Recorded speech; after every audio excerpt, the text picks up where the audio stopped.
उत्तराखंड में चारधाम यात्रा की शुरुआत हो चुकी है। अक्षय तृतीया के पावन मौके पर गंगोत्री और यमुनोत्री धाम के कपाट श्रद्धालुओं के लिए खोल दिए गए हैं। गंगोत्री धाम के कपाट 12:35 पर, जबकि यमुनोत्री धाम के कपाट 12:41 पर खुले।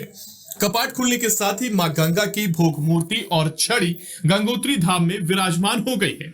मुख्यमंत्री पुष्कर सिंह धामी ने भी इस मौके पर धाम पहुंचकर गंगा पूजन किया। पूजा अर्चना के बाद विधिवत रूप से मुख्यमंत्री की मौजूदगी में गंगोत्री धाम के कपाट खोले गए और फिर यमुनोत्री धाम के कपाट खुले। इस दौरान हेलीकॉप्टर से पुष्प वर्षा कर तीर्थयात्रियों का स्वागत किया गया। बता दें कि गंगोत्री धाम के कपाट खुलने की प्रक्रिया शुक्रवार से शुरू हो गई थी। शुक्रवार को मुखबा से मां गंगा की डोली आर्मी बैंड की धुनों के साथ गंगोत्री धाम के लिए रवाना हुई थी। मां गंगा की विदाई के दौरान मुखबा गांव के ग्रामीण भावुक नजर आए। मुखबा गांव की महिलाओं ने फूल बरसाकर मां गंगा की डोली को विदा किया और फिर तीर्थ पुरोहित श्रद्धालुओं के साथ मां गंगा की डोली के साथ मुखबा से जांगला तक पगडंडी के सहारे 7 किलोमीटर चलकर गंगोत्री हाईवे पहुंचे और फिर सड़क मार्ग से पैदल भैरव घाटी पहुंचे। भैरव मंदिर में मां गंगा की डोली ने रात को विश्राम किया और फिर सुबह मां गंगा की डोली 8 बजे गंगोत्री धाम के लिए रवाना हुई और फिर अक्षय तृतीया के पावन मौके पर गंगोत्री धाम के कपाट श्रद्धालुओं के लिए खोल दिए गए हैं। उत्तराखंड में आज बहुत हर्षोल्लास के साथ अक्षय तृतीया के पावन पर्व पर मां गंगा जी के कपाट दर्शन हेतु खोल दिए गए हैं। अब 6 माह यहाँ पर मां गंगा जी के दर्शन होंगे और आज हजारों की संख्या में और स्थानीय देव डोलियों के साथ मां गंगा के जो है आज यात्रा प्रारंभ हो गई है। इस मौके पर उत्तराखंड के माननीय मुख्यमंत्री पुष्कर सिंह धामी जी भी और तमाम देवी देवता और कई यात्री यहाँ पर मौजूद रहे।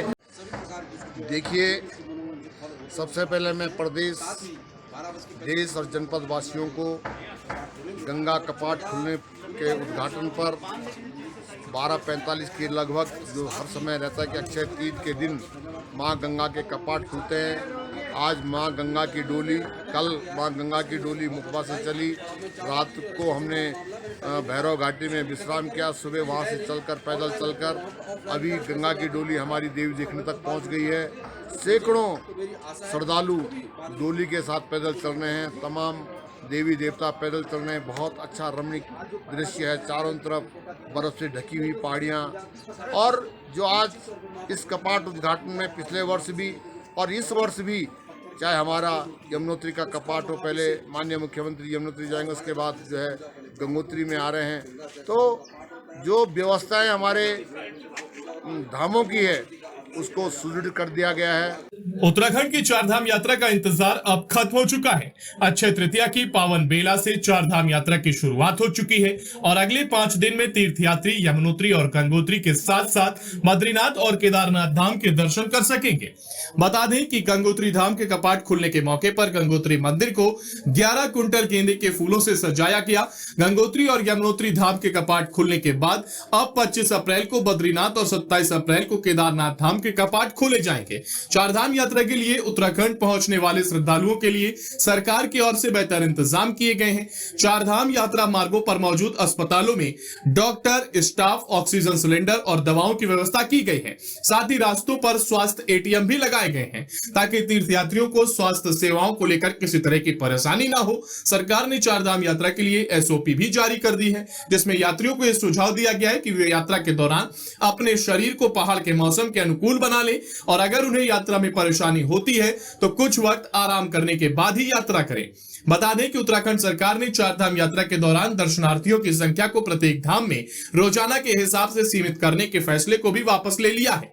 यानी कि अब चारों धामों में कितने भी श्रद्धालु रोजाना दर्शन कर सकेंगे। हालांकि यात्रा काल के दौरान रजिस्ट्रेशन की प्रक्रिया पहले की तरह ही रहेगी। बता दें कि इस बार चारधाम यात्रा के लिए 21 अप्रैल तक 16 लाख लोग यात्रा के लिए रजिस्ट्रेशन करवा चुके हैं। पौड़ी के द्वारिखाल ब्लॉक में अग्निशमन गोष्ठी का आयोजन किया गया। गोष्ठी का शुभारंभ ब्लॉक प्रमुख महेंद्र राणा ने किया।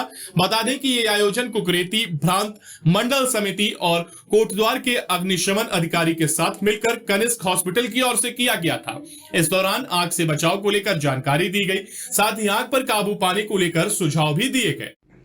आज द्वारिखाल के अंदर कुकरेती भ्रांत मंडल ने हमारे यहाँ द्वारिखाल ब्लॉक में प्रोग्राम किया था और इसमें अग्निशमन विभाग और अन्य विभागों से लोग आए थे और उसमें गोष्ठी में हुई किस तरह से आग से हम बचाव कर सकते हैं, घरों में सिलेंडर में आग लग जाती है उसको किस तरह से बचाव कर सकते हैं, और आगे हम हमारे जंगलों में आगे आग न लगे, गर्मी का सीजन आ रहा है, किस तरह से बचाव कर सकते हैं। तो मैं आज कुदरती प्रभात मंडल का बहुत बहुत धन्यवाद करता हूँ जो इतनी अच्छी जानकारी आपने हमारे ब्लॉक में दिलवाई।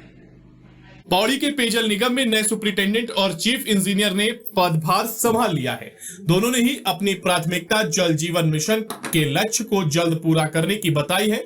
बता दें कि सुपरिटेंडेंट पद की जिम्मेदारी मोहम्मद मिसम और चीफ इंजीनियर पद की जिम्मेदार संजय सिंह को दी गई है। इस दौरान कर्मचारियों ने उनका जोरदार स्वागत किया। दोनों अधिकारियों ने बताया कि जल जीवन मिशन का 40% काम पूरा हो चुका है और बाकी काम को जल्द पूरा करने पर जोर दिया जाएगा। उन्होंने बताया कि हर परिवार में 55 लीटर प्रति व्यक्ति पानी मुहैया कराने के लिए विभाग की ओर से कोशिश की जा रही है। दोनों अधिकारियों ने इस दौरान अपनी अन्य प्राथमिकताएं भी बताई। जनता के लिए मेरा संदेश है कि अभी हम लोगों ने प्रथम फेज का काम किया है, तो सिर्फ जल संयोजन दिए गए हैं जहां पे पर्याप्त जल उपलब्ध था। कुछ ऐसे भी जगह होंगे कि जहां पे जल अभी पर्याप्त मात्रा में नहीं मिल रहा है, लेकिन हम लोग द्वितीय चरण पे कार्य प्रारंभ कर चुके हैं और पूरे गढ़वाल मंडल में लगभग 3000 के करीब योजनाओं पे कार्य चल रहा है, जिसमें से 40 करीब बृहद पंपिंग योजनाएं हैं जो कि 5 करोड़ से अधिक लागत की हैं। इन सभी योजनाओं को हम लोग दिसंबर 2023 और अधिकतम जो बाद में स्वीकृत हुई हैं उन्हें मार्च 2024 तक पूरा करेंगे।